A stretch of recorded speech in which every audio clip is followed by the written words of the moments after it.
যদি আবার কেউ আমার স্বপ্ন লুট করতে চায়, যদি আবার কেউ আমার কণ্ঠ বাজেয়াপ্ত করতে চায়, তখন মীর মুগ্ধরা ফের বলে উঠবে, পানি লাগবে পানি। নুরুল দিন ডাক দিবে, জাগো বাহে উঠে সবাই।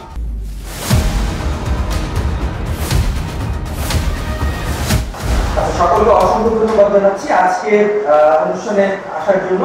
গেস্টুন গণরুম, ট্যাগিং, নির্যাতন আর জুলাই বিপ্লবকে উপজীব্য করে দুঃসহ স্মৃতি, নান্দনিক অভিজ্ঞতা কথন প্রতিযোগিতা আধারে ঘেরা দিনগুলো সকলকে আবার স্বাগত জানাচ্ছি।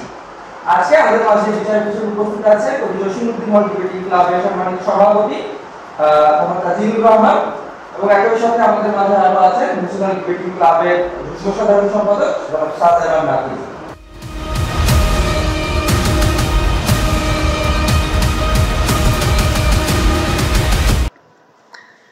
এখানে স্বপ্ন নিয়ে স্বপ্ন বুনতে আসে, এখানেই জীবনের নতুন সূর্য হাসে, এখানে নতুন করে নতুন জীবন কথা কয় ঢাকা বিশ্ববিদ্যালয়। আমাদের সবার প্রিয় হাজী মোহাম্মদ মুহসিন হল কর্তৃক আয়োজিত আজকের এই অভিজ্ঞতা কথন প্রতিযোগিতা অনুষ্ঠানের সম্মানিত সভাপতি, দক্ষ বিচারক মণ্ডলী এবং আমার সামনে উপস্থিত সুধী মণ্ডলী, সকলকে আমার আন্তরিক শুভেচ্ছা জানাচ্ছি। প্রিয় সুধীবৃন্দ, উচ্চ মাধ্যমিকের গণ্ডি পেরিয়ে চোখে মুখে হাজারো স্বপ্ন নিয়ে শিক্ষার্থীরা যখন ঢাকা বিশ্ববিদ্যালয়ে পাড়ি দেয়, তাদের একটি উদ্দেশ্য থাকে, তারা বাবা মার স্বপ্ন পূরণ করবে, বাবা মার মুখকে উজ্জ্বল করবে। এই বিশ্ববিদ্যালয় এমন ছাত্র ভর্তি হয় যার বাবা দিনরাত খেতে খামারে কাজ করে অর্থ উপার্জন করে। এই বিশ্ববিদ্যালয়ে এমন ছেলেরা ভর্তি হয় যার বাবা অর্থ উপার্জনের জন্য সারাক্ষণ পরিশ্রম করে। যখন একটি ছেলে তার এই বাবার জীর্ণ শীর্ণ ক্লান্ত শ্রান্ত শরীরটা দেখে বাবাকে সাহায্য করতে কুদাল হাতে নেয়, তখন বাবা বলে ওঠে, তোর কাজ করতে হবে না রে খোকা, তুই পর গিয়ে হাত কেটে যাবে নে। এমন দৃশ্য দেখে সে ইচ্ছা করে সে তার স্বপ্ন পূরণ করবে, তার এই বাবার কষ্টকে লাঘব করবে। এমন হাজারো আশা প্রত্যাশা নিয়ে যখন সেই বিশ্ববিদ্যালয়ে ভর্তি হতে আসে, প্রথম দিন থেকেই তাকে মুখোমুখি হতে হয় গ্যাসরুম গণরুম নামের জীবন বিনাশী সংস্কৃতির। গ্যাসরুম যেটা বর্বরতার এক উৎকৃষ্ট উদাহরণ, যেখানে বাবা মার নামে কটূক্তি করা সহ বিভিন্নভাবে মানসিক নির্যাতন করা হয়, যেখানে জিবাই না বাই বলে দাসত্ব শিক্ষা দেওয়া হয়। আমার মতো সাধারণ ছেলেকে ধৈঞ্চা নামে বিশেষ উপাধি দেওয়া হয়। আর গণরুমের কথাই কি বলবো, এই গণরুম দরজা জানালাবিহীন এক বন্দি জেলখানা, যেখানে 4 জনের রুমে 12 জন 14 জন গাদাগাদি করে থাকা আধিপত্যবাদী বন্ধুদের মাধ্যমে প্রতিনিয়ত বঞ্চনার শিকার হওয়া, নিজের তৈলাক্ত শরীরটাকে ছারপোকার কাছে বিকিয়ে দেওয়া সহ নানা কর্মকাণ্ড আমাকে ধুকে ধুকে মেরে ফেলতেছিল।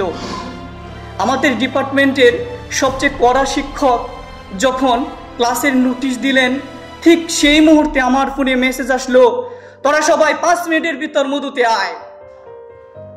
এভাবে ক্রমান্বয়ে তামাক পাতার মতো, জ্বলন্ত তামাক পাতার মতো আমি শেষ হয়ে যাচ্ছিলাম।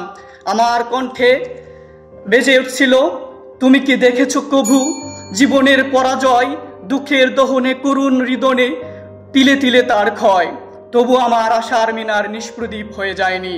অতঃপর জুলাই আগস্ট বিপ্লবে হাজার হাজার ছাত্র জনতার রক্তের বিনিময়ে আবার সুদিন ফিরে আসলো।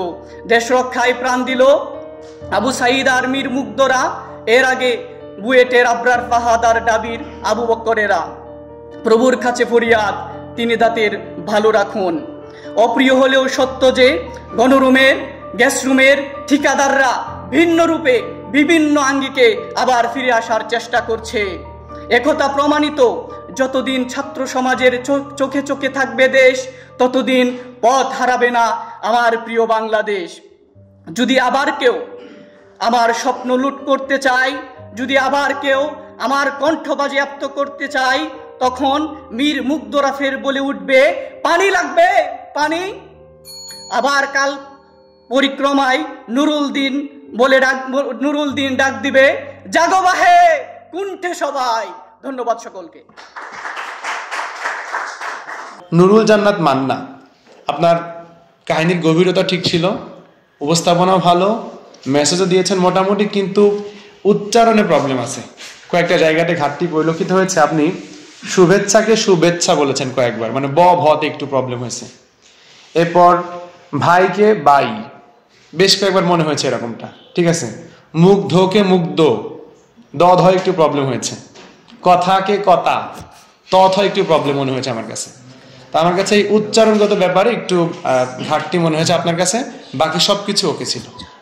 ওকে, আচ্ছা, আপনি এক্সাম্পল নিয়ে আসছেন ভালো করে, তামাক পাতার এক্সাম্পলগুলো নিয়ে আসছেন, কয়েকটা কবিতাও অন্তর্ভুক্ত করেছেন, মুগ্ধ, নুরুল দিন, তাদের ব্যাপারগুলো নিয়ে আসছেন, সব মিলে ভালো ছিল, কিন্তু উচ্চারণ একটু আমার কাছে কেমন মনে হয়েছে।